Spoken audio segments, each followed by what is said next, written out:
और ठंड तो बच जाओगे। इस्तेमाल की करूँगा ना। नहीं मेरे को हैगी है। अस्सलाम वालेकुम भाभी, क्या हाल है? ठीक हो?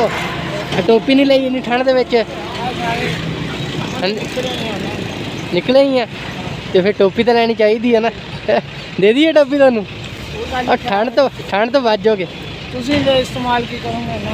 नहीं मेरे को हैगी है, मैं तुहानू देन लगा, तुहाडे वास्ते रखी हुई थी इत्थे एक मैं। क्या नाश्ता? जज़ाकल्ला जी, बहुत शुक्रिया। नाश्ता किधर नहीं आ देखो साढ़े लो गिफ्ट आ तुहानू, ठीक है? ये लो एक बार सोहनी जी करके पता लगे। ये रखेंगे इस वास्ते ना, हम चाचा साढ़ा ठरी है ठंड ना, साढ़े को टोपी रखने का फायदा बैग च।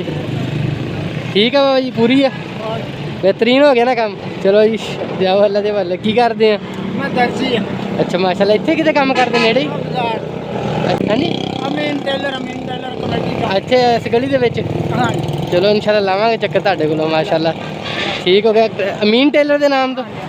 अमीन टेलर, ठीक है भाई, इंशाल्लाह चक्कर लावांगे तुहाडे कोलों। बड़ी गल, माशाल्लाह, अल्लाह ताला तुहानू सेहत देवे।